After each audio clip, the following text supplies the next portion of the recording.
Hello and welcome to the Gaggle Wobble Challenge, and if necessary, destroy media narratives. I'm George Szamuely. With me today, of course, is co-founder of the Gaggle, Peter Lavelle. So, Peter, today is Wednesday, and tomorrow is the scheduled meeting in Istanbul. And needless to say, we have this absolute fakery that is being perpetrated Clownery. Clownery. by the media that somehow everything that will or will not happen in Istanbul is dependent on whether Russian President Putin shows up. This is a total fraud because this was never the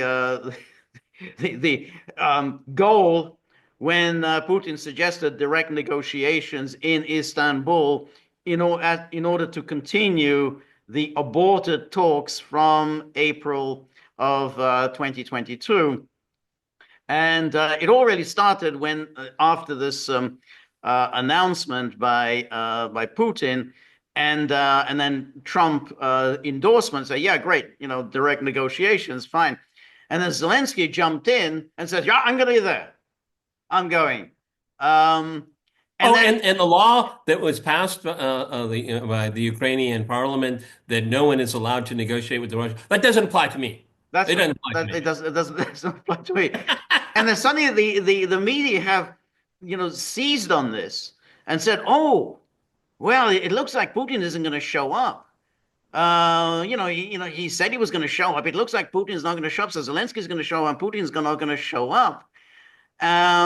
Maybe, just maybe, that'll be an opportunity to tighten sanctions on Russia. And just in time, the EU announced today a 17th round of sanctions. So so we're now in this situation where the media are fretting as to whether Putin will show up, whereas even the slightest honesty, slightest common sense would suggest that any meeting between leaders comes at the end of the negotiating process. It always has in history. Just like that, you have at low level negotiations, then it moves to a higher level, and then a higher level, and then finally, when everything has already been drafted, then with the leaders of the respective states get to meet. It's never the other way Maybe around. maybe you can refresh my memory. I don't seem to remember that Putin was in Istanbul in No, 2022. it wasn't in No, Istanbul. he wasn't. And Nor they was, had nor was initialed it. Zelensky in They had Istanbul it. in Oh, 2022. that's right. And they had initialed something. That's right. It was a When, low, when fairly low level meeting. I mean, there was I don't think it was even any senior ministers who were there. And when I guess it was a year ago when African leaders were visiting Moscow, Putin actually showed the physical Right. That's right. document. Exactly. Exactly. But I mean, I just want to show you No, these. Yeah. Go but on. don't you think, George, this is just all part? I mean, this is all part and parcel of this entire. It's always been cosplay. Right. Okay, have this a former B-rated comic dressed up as a GI Joe Right. strutting around the world. It's always amazed me, that I don't know the name of the airport in Kiev, but I mean, it's open for business. I mean, countries that, unprovoked, Right. full-scale Right. war. Right. Well, Right. I mean, it seems like the elites are having a great old time there. I mean, Zelensky's made what, 3,000 trips over the last 3 years? Okay. It's all cosplay, it's all narratives, and you just put it, I mean, ahistorical. It's completely ahistorical. As usual, people are writing about things that they actually know nothing No, about. never. I mean, And what's really interesting, what I really like about this, and it goes like from responsible statecraft all the way down, I mean, Istanbul actually did happen, George. It actually did happen in 2022. I right. mean, up until a few weeks ago, that wasn't important. Why are you bringing it up? You're doing whataboutism and all of a sudden now it's the gold standard. I mean, again, these people they trip over their own ignorance Right. every step of the way. Right. So here's, for instance, a story from Reuters. So here we have this is just typical. And you say says Ukraine's Zelensky insists on face-to-face talks with Putin in Istanbul. And so Well, yeah, exactly. You can insist.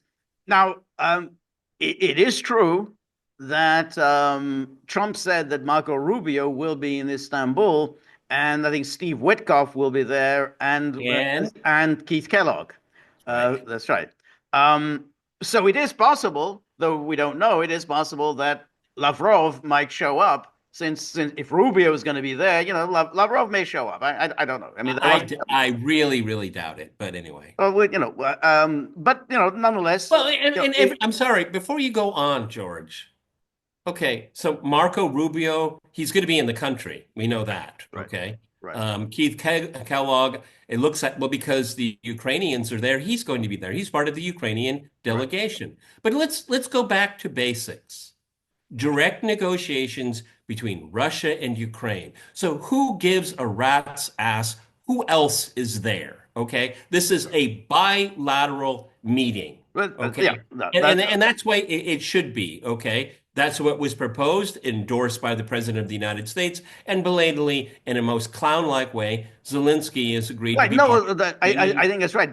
But I think that once Rubio shows up, He's I think not invited. He's there for a NATO he meeting. is there for a NATO meeting, but it's also clear that he wants to be present at these negotiations.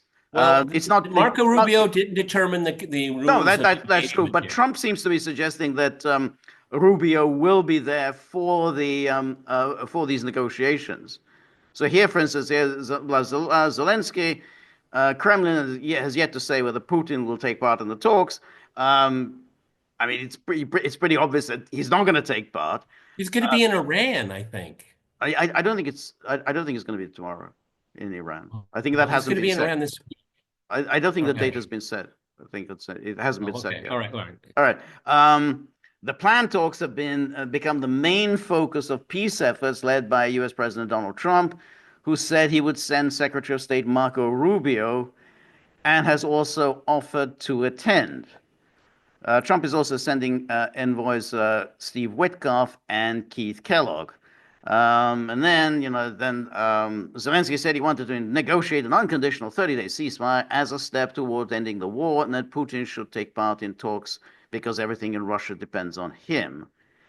And then Zelensky, we want to agree on the beginning to the end of the war, but Putin, is scared of direct talks with me. Zelensky said he expected the US and European Union to impose strong sanctions if the talks did not take place. Yes, that's it. That's the whole theater. That's the whole point. They want to create this essentially a publicity stunt whereby Zelensky shows up. Oh, where's Putin? Oh, Putin isn't here. Putin is Well, scared. I He mean, doesn't want to meet George, me. on the face of it, everyone kind of take a breath here. One would presume that such talks in good faith, bilateral, would be a movement towards de-escalation and ending the conflict. What George just read is they're rubbing their hands, they're drooling all over themselves because we can escalate. That's exactly it. That's exactly it. Um, and then here says during a speech in Saudi Arabia, Trump said Rubio would attend the talks on Thursday as well as others. We'll see if we can get it done. And then here is that Kellogg who's constantly shooting his mouth off. I mean, he's absolutely kind of a a live piece of hand grenade who's kind of really saying ridiculous things. So he says Kellogg's in an earlier interview on Fox Business Network said Trump would join the talks in Istanbul if Putin showed up. And it says, we're hoping President Putin shows up as well, and then President Trump will be there. This could be an absolutely incredible meeting. We can get peace. I really believe pretty fast if all three leaders sit down and talk. This is so absurd. Look, then why don't we just have a Trump-Putin summit? Right, that's exactly it. I mean, then you have that. What's this all about? Right, that's right. And then Kellogg told Fox Ukraine was willing to accept a ceasefire in place in which Ukrainian and Russian forces would each back up 15 kilometers, creating a demilitarized zone. international forces would be stationed west of the Dnieper River as a deterrent. He's just shooting his mouth off again. No one has agreed to anything. This is just his own invention. This is his proposal, which is a Well, I non-starter. mean, That any kind of withdrawal of forces. and as far as we know, it is Witkoff who is the point man on Yeah, I think this. yeah, that's He right. has You say not it's fine. said anything of No, this. that's right. Nothing of the sort. This is entirely an invention of Kellogg's. Um, and then here's this Zelensky. He's been writing these flurry of tweets, and he says, in others, when everybody awaits Russia's response to a ceasefire and direct negotiations, they respond with new strikes and attacks, which is why pressure is essential. Our team is now actively preparing to visit Turkey. Today, we have presented Ukraine's position to all our partners in detail. Thank you for the support. Every call for a long-lasting and unconditional ceasefire matters. Calls for direct negotiations at the highest level are equally important. Putin is the one who determines everything in Russia, so he's the one who has to resolve the war. This is his war. Therefore, the negotiations should be with him. And then again, another tweet. Ukraine has always supported diplomacy. Of No, that's not true. course, it's not true.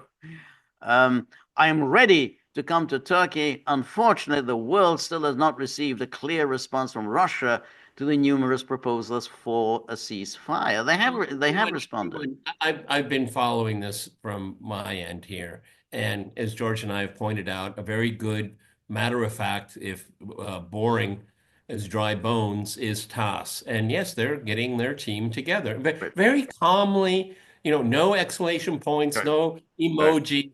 A team is being assembled, and right, they have not announced the lineup yet. Putin didn't give them much time, right, and I'm sure they will arrive on time at their right, designated place. Okay, right, there's no, fury here. There's no right. one yelling or screaming. The Russians are certainly not demanding who should be part of the Ukrainian delegation. No, no, that's right. I mean, you may be right that Lavrov isn't going to show up. I mean, Lavrov will say, "Yeah, I'll meet Rubio as a kind of one-on-one. I'm happy to meet Rubio one-on-one, but these negotiations, these direct negotiations, this should be at the level of respective negotiating teams. So there's no reason for me to be I there don't at know this why. early stage. But I I agree with George that if behind the scenes it is made clear in the next room or the next palace or whatever, Rubio would like to talk to Lavrov and Lavrov is available, even though it'll be very difficult for him to fly there. I mean, they make it so difficult for planes from Russia. I think that Lavrov would pick him up, but he would not. I cannot see. I think it would be a breach of protocol for him to do this. I think we have to work our way up Right. No, because but I mean, but I think Lavrov is open at any time for a bilateral talks with Rubio. I mean, and I they've agree. had I already agree. I agree. either one or two meetings, but they've also had several phone conversations. So therefore, he's always ready for a bilateral meeting with Rubio. But this, he says, well, we're not going to.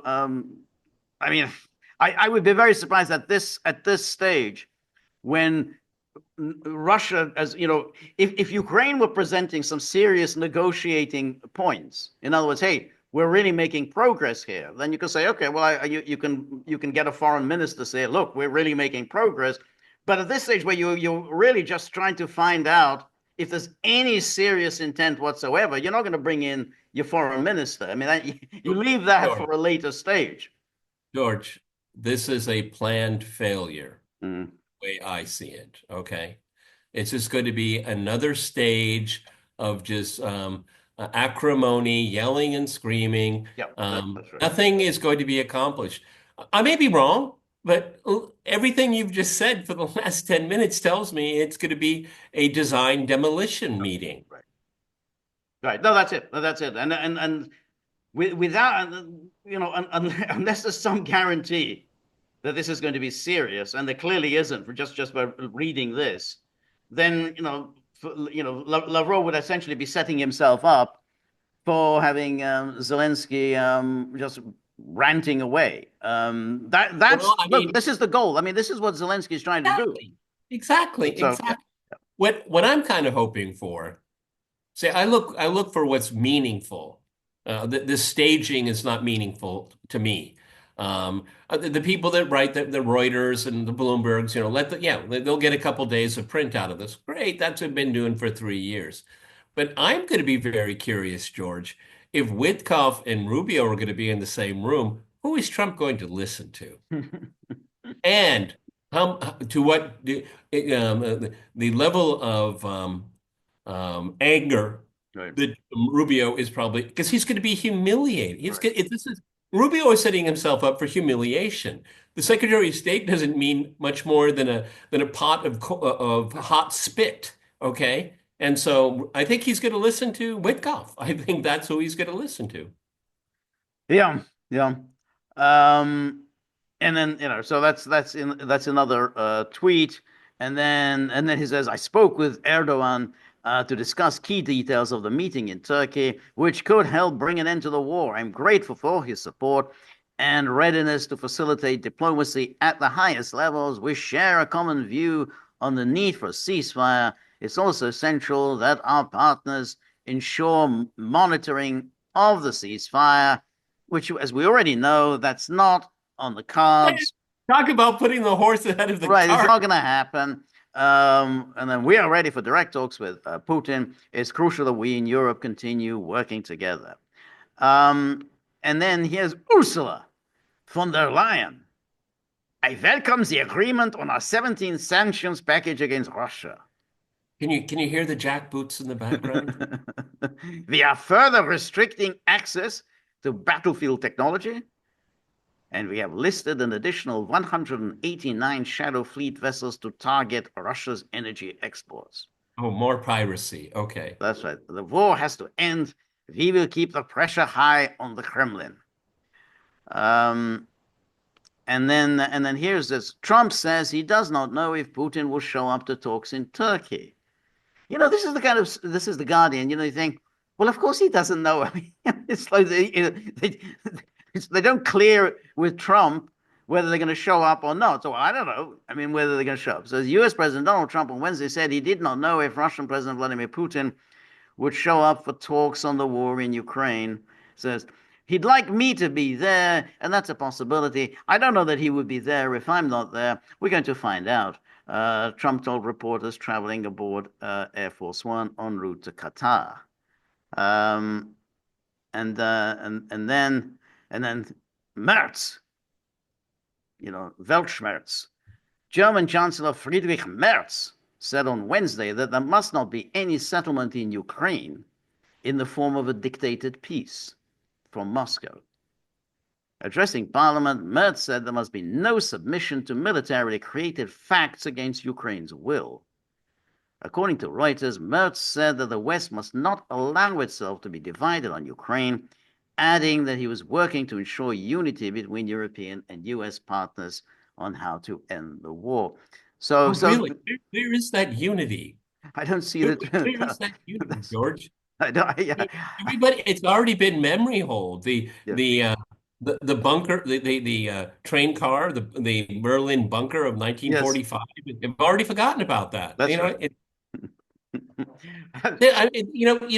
This is. I mean, we can tear this apart piece by piece. It's not hard to do, everyone. But what about the prospects of peace? Okay. I mean, who's serious about who proposed it? Right. Okay. Who backed it up? And now you have the Zelensky crowd, Kellogg, the Europeans. They're doing everything they can to turn this into a circus. They want it to fail. That's right. That's exactly right.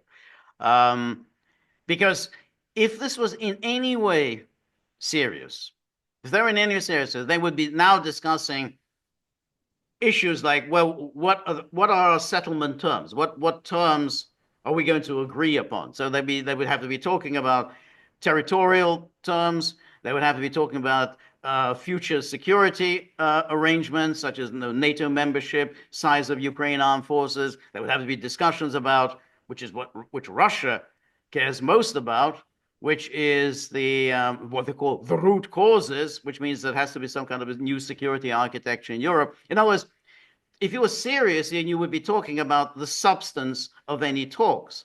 None of this, not one of these things. You read these stories one after another, and no one is talking about the substance. It's all about this little gimmick. Oh, will Putin be there? Oh, will if Putin is there, can we impose sanctions? It's all personalities. Right. It's all personalities. There's no substance whatsoever, which is really pathetic because, well, George just, at the top of his head, just listed five of them. I mean, they're all obvious for serious people following this. Okay, they're all obvious. And first and foremost, and what I'm most proud of in our so frequent chats here is never once have you and I lost sight of the fact that the European security architecture has failed. We continue to harp on that. That is why this happened. Okay, that is not the top of mind of anyone. No, that's I can tell right. anyway. Well, that's exactly right, and I think that that is something. I mean, when Lavrov repeatedly says we have to address the root causes, that's always the root causes, and the root causes is NATO expansion, the NATO threat to Russia's security, this very unbalanced European security architecture, the refusal of the NATO to take into consideration Russia's security concern, stretching back years and years. Those are the root causes, and then from then on, you have obviously root causes. Russia cannot accept this Russophobic regime in Kiev, and they cannot accept untrammeled growth of Ukraine's armed forces, presence of foreign forces in Ukraine. All of these issues that have to be addressed. He says these are the root causes, and if you're not going to address that, then there's no point of it. So they think, oh, we're going to do a little gimmick of, oh, Putin isn't here. That means he's not serious. Oh, that means we can get Trump to up the ante and escalate America's involvement. I mean, that's the level of this this nonsense, and that's why this this is just a small sampling of these media reports. You can see there is no serious intent on the part of the Western powers. Trump is something, or we'll talk about Trump as something separate, but at least as part of the European powers of NATO, to address the real causes of this war. Well, and also more broadly, what the Europeans and their surrogates like Kellogg is what they're trying to do is veto Trump's entire foreign policy. Yes. That's what they're trying to do. That's what they're trying. They're trying to pin him down in Europe, something we know from him. And I am very critical of his mixed messaging. Oh my goodness, we've spent hours trying to figure it out. But I don't think there's any mixed message that the United States needs to move on. It's 80 years after the war. The Europeans, as poorly governed as they are, they should take care of themselves. And if you have a problem with Russia, you deal with it, okay? Which they will eventually. But I mean, this is again an attempt to thwart. Yes. It was very interesting as I was preparing for my program tomorrow, and I wrote a comment is that we've gone from the rules-based order to let's make a deal. Okay, they don't want that because the rules-based order is a way to blockade him, is to jam him. All right, and the reason why I'm bringing this up because there is a little bit of a silver lining here, and it's something I always bring up because I think it's very important. Trump is going to be okay. To what degree is he going to buy into this theatrics? Okay, we do know he comes from the world of show business. Okay, and Zelensky is putting on his best act, but someone like Keith Kellogg, I'm sorry, Witkoff is going to explain to him, Mr. Trump, if you go too far, everything you've done working with the Russians is going to go down the toilet real fast. Right. No, I think real fast. So keep that in mind when you have the whiners in the train car and the little toy soldier. Keep that in mind because that's what's at stake. No, that's exactly right. I mean, so far he has managed to maintain a certain ambiguity because it's in his nature. I think he does try to get along with as many groups as possible. But his problem here is that his partners, which is the European contingent of NATO, are absolutely dead set on sabotaging his objectives. So he can go on having friendly, oh, I had a great conversation with Chancellor Merz. Oh, yeah, I really like Emmanuel Macron. Oh, fantastic guy. I like Keir Starmer. But sooner or later, you're going to have to realize they don't want what you want. You want to disentangle yourself from Europe, from NATO, certainly from this war, this terrible war. I mean, it's clear he wants to get out of it. They want the opposite. They want to continue with this war. So at some point, you're going to have to say, I don't care whether Keir Starmer is a nice guy or not. Where he's leading the United States is catastrophic. So it's gonna happen. It's got to, sometime in the near future, he's going to have to make a decision on this, because so far he's kind of allowed inertia to prevail, but he's going to have to make a decision. Are you going to go out and try to end this American involvement, or are you going to just get sucked into it, and then it's just going to be too late, and you will have failed in the goals that you had set. Again, going back to the personalities and whatnot.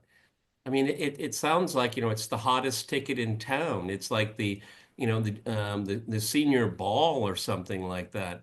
I mean, Rubio, these people, they set themselves up for being cheerleaders for a policy that their own president doesn't want. I mean, what is the wisdom of doing that? Okay, is Rubio there to look to keep an eye on Witkoff, or is Witkoff there to keep an eye on Kelly? I mean, what's going on here? I mean, there's so many little intrigue plots. I feel like we're in the cafeteria. Right. No, that's right. I frankly, I have no idea what the hell Kellogg is doing there. I mean, Kellogg has already been downgraded. He's obviously bad news. He's obviously clearly on a very different trajectory from Trump's, and he's there. His presence there is wholly negative. There's no need for him to be there at all. I mean, you can have Rubio. He's your Secretary of State. Fine. He's going to be there anyway for this NATO meeting. And you got Witkoff. Witkoff is your point man. Witkoff is the one whom you rely on for all of your negotiations in your foreign policy. Fine. That's the two. But Kellogg is just an absolute disaster. Well, I don't know. Maybe I'm going to come off as a bit of a hardliner here. These are bilateral talks. Why are the Americans there? And this should be a Ukraine-Russian affair. Right. Okay. Right. And all the other kibitzers are only going to muddy the waters. Keith Kellogg, the most. Well, I think Trump wants to add some kind of a stimulus. He wants to stimulate these talks. I think that's why he decided on an American presence. I mean, that was his call. I mean, at some point he made that decision to have an American presence there. I think he's just trying to, thinking that somehow if he gets involved, he's going to add, he would stimulate these talks. I think just the opposite is going to happen. I don't know. I mean, I can see the reasoning behind it. I don't think. No, I disagree with you. I mean, if there is a very strong signal, and maybe there is, and we're not aware of it, that Putin is going to be there, we need symmetry. I mean, Putin is not going to go there. I mean, that's laughable. Okay. But Trump hasn't said Trump. Yeah, unless the Ukrainian team is going to telegraph minutes before or hours before that we agreed to all your points. Right, but to be fair, Trump never said Putin was going to be there. I mean, he never did. Yeah. No. But see, you're proving my point here. Too many cooks are spoiling the broth here. Okay, let's see. Let's have direct negotiations.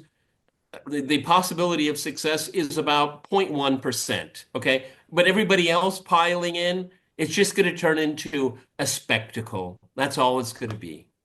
That's how I look at it. Well, I mean, that could well happen. I think it would be a spectacle if Putin showed up. And he's obviously not going to do it. But if Putin showed up, then Zelensky would seize that opportunity as a spectacle. Now, a food fight. Right, it would be a food fight. However, if let's say Rubio and Witkoff are there, then Rubio, Witkoff, and the Russians, Zelensky really doesn't have that opportunity to for his theatrics because Rubio and Witkoff are there in order to get this talks, get to be the serious. I mean, they're going to be pushing for some serious substance in these talks. They're not interested in theater. Okay, I think it would be different. No, no, let me finish. It would be different if the Europeans were there. I think that would be a catastrophic because then Zelensky would be playing up to the Europeans. Oh, but he's not going to do it to Rubio because Rubio has instructions from Trump. Get this sorted out. Get this ended. Whether he can do it or not. That's not on board. Trump's instructions are get this sorted out. Get this ended. good point. Very good point. But I'm the one that likes to stay away from theatrics. But George, what is the table going to look like? Yeah, that's. I think that's being discussed now. I think Yeah, I'm sure that's Erdogan being, is no, working on that now. because again, two steps forward, two steps backwards. I mean, Trump has positioned himself to what level of success is open to question, but he's positioned himself as a mediator, which is very hard because the United States is a co-belligerent, actually the genesis of all of this, okay? But if it's going to be one side versus the other, and Marco Rubio is sitting there, that all caves in. Then the pretense is gone, even though they've been trying Trump has been trying, both sides, a plague on both your houses, they're bad people and all that. All of that verbiage is going to evaporate and say, yep, it's everybody against the Russians, okay? Right. And I don't think that's what Trump wants. And I No. hope I mean, I always kind of joke about menus and stuff like that, but I hope Trump is saying, "What's the table look like?" Right. Right. Right. That's right. But I think I mean, that's why I think it's a good thing that none of the Europeans is going to be there. None of them. Not one. Not. They're all banished. So you got let's say the Americans are going to be there. So Rubio, Witkoff, maybe Kellogg, the Russians, and Ukraine. I don't think Zelensky really has that opportunity for the theater because I think if he starts, making speechifying, he'll recall what happened to him in the Oval Office when he tried to do that routine of making grand speeches and denouncing the Russians. He's not going to try that again because even though it's behind closed doors, Rubio and Witkoff are going to report this to Trump and said, "Oh yeah, he was doing his theatrical nonsense again. He wasn't taking this seriously." So I think with just the Americans and the Russians and Zelensky, there'll be less opportunity for Zelensky style theater. You've convinced me. I think you're right. I can see that. I can see that. Okay. Um, it's just going to be extremely important for the American side to be aloof the way Trump wants. Okay. Yeah. Marco Rubio's instincts, you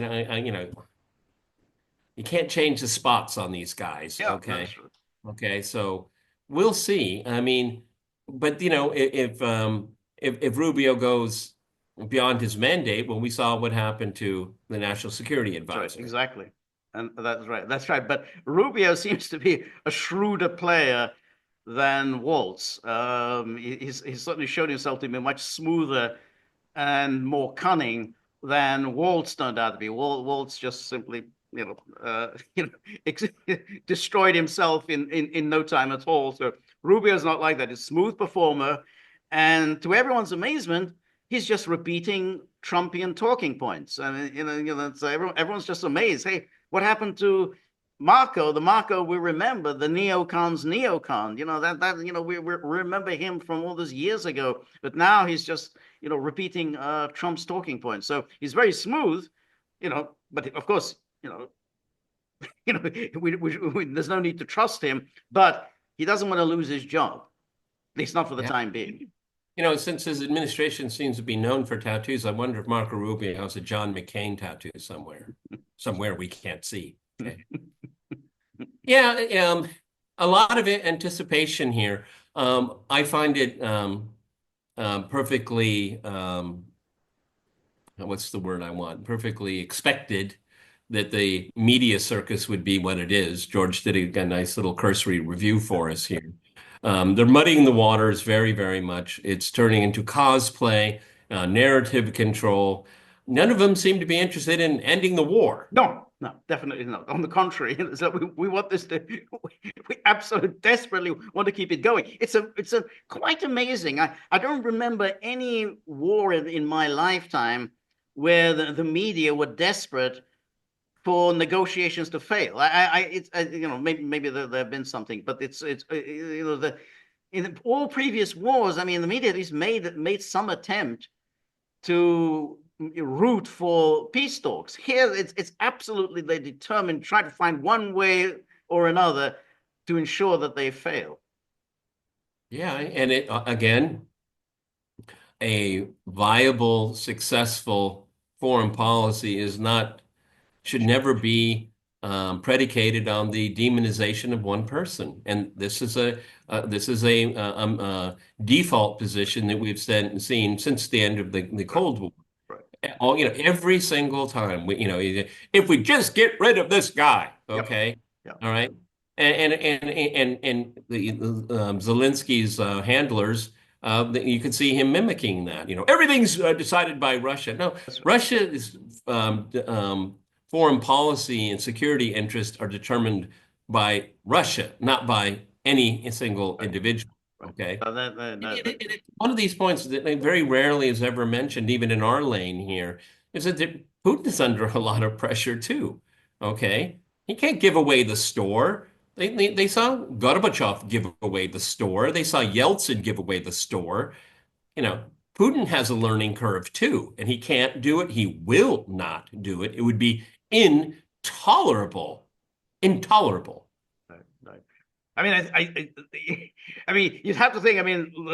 Obviously, there's complex series of issues that would have to be resolved, but you're going to have to meet Putin a long way down the road of what he wants. I mean, let's say, he might make territorial concessions, but then you would have to give him something in exchange, which is a commitment to no more NATO expansion. You'd have to give him a European Security Conference.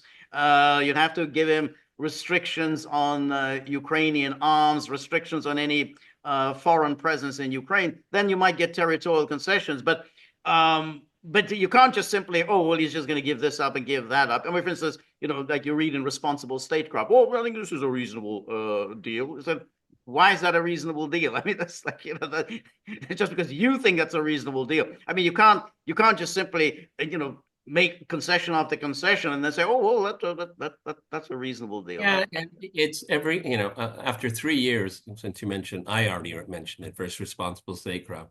If you just distill it down, they just want Minsk three. Yeah, That's essentially what it but gets. that's not going to work. That's not absolutely not going to work. George brings up an interesting point about territorial concessions. Certainly not the Crimea. That's absolutely No, no. impossible. But the four regions that Russia is officially inducted into the Russian Federation, they don't control any four of them 100%, which is easy to concede because this war is not, from the Russian perspective, this war is not about territory at all. No. As a matter of fact, if the hierarchy of aims, that's like way at the bottom. Okay, Right.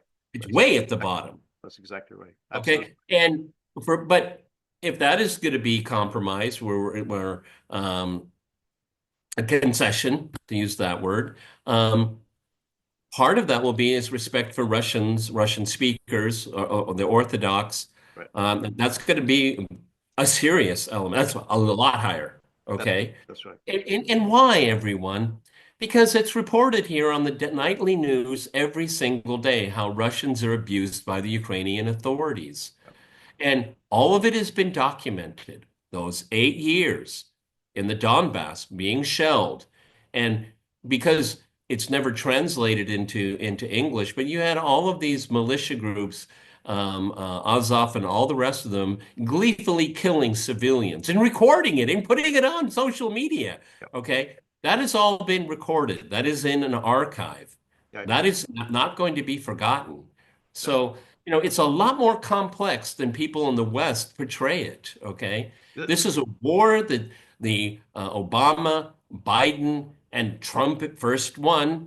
It's to be fair, promoted. And now to undo all of these knots is very, very hard.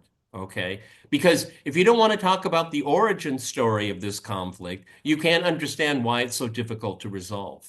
No, I absolutely agree with you. And I think when you listen to the speeches of Lavrov in particular, and Lavrov talks about the root causes, and he spells out those root causes, and they do relate to the Russian speakers inside Ukraine, not the ones in the oblasts, but inside Ukraine, who are who are unable to use the language, who are unable, who are, being persecuted for their religion, and the issue then obviously of NATO membership, the issue of security, and then of course goes back to the question of this European security architecture. Those are the root causes. Yeah. He never says the root causes are the oblasts, so that what really matters, most Absolutely. important Very thing smart. is Very Donetsk, smart. Lugansk, and Very Kherson, Zaporozhye. He smart. never says those are the root causes. Absolutely right. George, what I try to avoid predictions, but tomorrow is tomorrow, so I think I can give myself a pass here. My gut tells me that the Ukrainian delegation, probably with the agreement with Marco Rubio, with Koff, we just don't know enough about, but they're going to say, just push for a ceasefire. That's what they're going to, that's what they want to talk about. Because so much bluster has been, ceasefire now, and now we got a Russian delegation. Now you must agree to a 30-day ceasefire. I think that's what it's going to end up boiling down to. I mean, I think that's a very pessimistic view. Yeah. I mean, you may be right. I mean, but if that happens, then what happen? Then it's going to fail. I mean, that's a non-starter. Just simply insisting on a All cease. right, let's do a thought game here. And I'm not trying to put you on the spot, please, but let's do a thought game. What would be a definition of success? A definition of success would be that Ukraine agrees to address the root causes, that they understand that what the Russians are saying is a root cause, and that they will have further meeting to address those root causes. And after that, maybe they can discuss the ceasefire. I think that would be my idea. That if that, at least some agreement, both on the part of Zelensky and on the Americans, that we have to address the root causes, and therefore we're going to have another meeting, whatever, in a week's time to address the root causes. I think that would be a success. Yes, and then Zelensky will have to explain why these are not Putin talking points, because that's how they're presented. Yes. Yeah, no, that's right. That's right. But if Rubio goes in and starts talking about a You ceasefire, warmed me up about his possible role in this. I agree. I agree. exactly, because he has to, he has instructions from Trump. He said, like, you have to try to find some way to end this. The Russians have already said that simply this unconditional ceasefire starting immediately, that's a non-starter. Trump knows this. So Trump knows that this is just a waste of time to keep demanding this. That's why he sent out that truth where he says, ideally, we'll have a 30-day ceasefire. And then we had J.D. Vance saying that we've lost our obsession with this the 30-day ceasefire. We're now talking about a long-term solution, which of course that's what you should be talking about when you have peace talks, a long-term final ending of this conflict, not just a temporary. The temporary ceasefire doesn't address any issues at all. So that's why I think that Rubio, I think he's very smart. I think Rubio is not going to press for an unconditional ceasefire because he knows that's going to fail, and that means the talks fail. And if the talks fail, then Trump will not be very happy. He's relying Well, on. and let's extend that. Trump will not be very happy, and he won't be very happy with Rubio. With Rubio. Exactly. He wants someone that can, he wants someone to close the deal. Yeah. Rubio's position. No, George has educated me here. Rubio is to close the deal. You're right. You're right. I agree. I agree. That's why he's there to close the deal. Right. That's right. Um, I can't see why, you can't go to Trump and say, look, it's 50 years this year, 50 years since Helsinki final accords. Don't you want to be the president associated with a new Helsinki? 50 years. That'll be, the time for a new Helsinki. We can hold it at Mar-a-Lago. Well, exactly. Now the Europeans was we know, but they don't have a strong leg to stand on because you're going to say to them, well, why are you against the new European Security Conference? I know it seems something like something that might appeal to Trump. Oh, that's good. I'm going to preside over a new Helsinki. He probably hasn't heard of Helsinki, but once you tell him this was an enormously important meeting 50 years ago, every single member of NATO, every single member of the Warsaw Pact everyone was there. President Ford, Brezhnev, everybody was there. Don't you want to be preside over something like that? I think it might appeal to him. That's what I've been saying all along. Got to go big to go small. Exactly. Okay. Yeah. And amazingly, everyone, that's exactly how Trump thinks. Yeah. Someone just has to put the idea in Well, his the head. idea, I'm surprised Me this hasn't too. happened. Me too.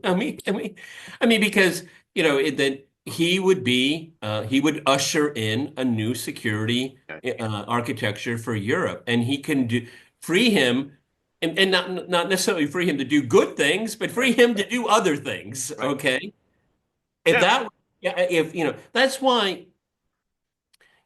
George and I, we kind of dither a little bit about Witkoff because, on the one hand, I kind of like him because it's fresh and he's not tainted with all of the No. Washington slime Right. and the think tankers and all of that. But, you know, you got a few hours, Witkoff, maybe Google it, okay, and see what it is. You know, Right. Trump, I like the idea, Right. okay? And Right. what happens is with personality types like Trump, you tell them an idea like that, and then of course it's Trump's idea. Right. That's right. If That's I right. came up with this idea, Yeah. that's what Witkoff is supposed to do. Feed him ideas. Trump Right. takes credit. If everything if everything goes south, it's Marco Rubio's fault. Right. A perfect world for Donald Trump. Yeah, that's right. I mean, maybe it's already been put to him. I mean, Witkoff, maybe it just hasn't registered in his mind. I mean, he's had these hours and hours of meetings with Putin. They had to have talked about something. So maybe Putin has said this to him, but it hasn't registered, probably because Witkoff doesn't know about Could you Helsinki. So, imagine Trump, Putin is explaining the Helsinki process? And I'm sure Witkoff has a very nice leather binder and he writes down Helsinki and then puts a question mark. Look up. Helsinki. I mean, exactly what it sounds like a nice idea. Maybe somewhere I can build maybe I can build a Trump Tower or whatever. Check real estate prices. Exactly. Yeah, that's a good idea. Check union problems.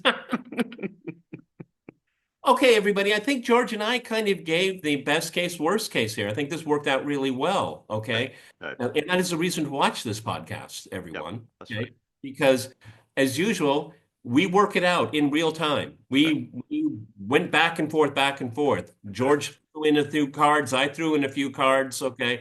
That's the way it should work. This is a dialectic here. That's right. Okay. Exactly. And not just, Putin should win or Trump should win. All of this kind of, Exactly. this Yep. Manichaean. So much of it is Manichaean. Exactly. That's right. So I think we we have a dialogue, and I think we've worked out. I think we've outlined the worst case scenario, and also a best case scenario. And I think that's that.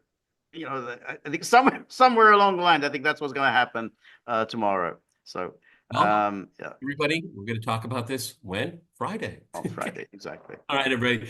This is Gaggle with Peter and George. We're on Locals, so please go to thegaggle.locals.com. This is Wednesday. George goes solo tomorrow. And of course, we'll have a follow-up on Friday. Friday. And in the meantime, these dogs are saying, we're not waiting for any Helsinki process. We want Unless there's a tip jar coins. there. We don't need any process. There's the jar. There's the money into the tip jar. There's no need for any third mediator. it's a direct contribution. So we're very grateful for all of your help, friendship, and support. The more you're able to donate, whoa, the more, the more of these videos we can make, the more we can improve the technology, and above all, we're gonna have something to say to the dogs because they're getting very, very impatient. So remember, if you like the gaggle, please like, share, and subscribe. See you soon. Bye bye.